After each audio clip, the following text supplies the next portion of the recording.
Hello guys, welcome back to my channel. আমরা ফ্যামিলিরা মিলে গিয়েছিলাম একটা ছোট্ট ট্রিপে। আর আমরা সারা রাত্র ট্রেনে ছিলাম, সেটা আমি শ্যুট করিনি। এটা আমরা সকাল সকাল নামার আগে আমি অল্প শ্যুট করছিলাম। অ্যান্ড ফাইনালি নেমেও গিয়েছি। আর আমাদের এত লাগেজ ছিল। আর আমরা গিয়েছিলাম মায়াপুরে। তো সবার প্রথমে খেয়ে নিলাম এই পেয়ারা মাখা, যেটা খুবই টেস্টি ছিল। তারপরে আমরা লাঞ্চ করে নিয়েছি, কারণ খুব খিদে পেয়েছিল। তারপর রুমে গিয়ে আমরা ফ্রেশ হয়ে তারপর আবার খেলাম আমরা এই আম মাখা। সবাই মিলে হাসি ঠাট্টা করে খাচ্ছিলাম। আর ওটা আমার মামা, আর এটা আমার ছোট্ট বোন।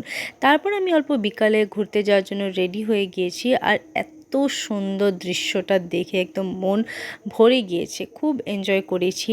তারপর আমরা রাতের প্রসাদ ওখানেই খেয়েছি, এটা কুপন সিস্টেম হয়। আর তারপর এত টেস্টি ছিল খাওয়াটা, অসাধারণ জাস্ট। তারপরে অল্প ঘোরাফেরা করে আমরা রুমে এসে গিয়েছি। তো আজকের জন্য এতটুকুই, বাই বাই।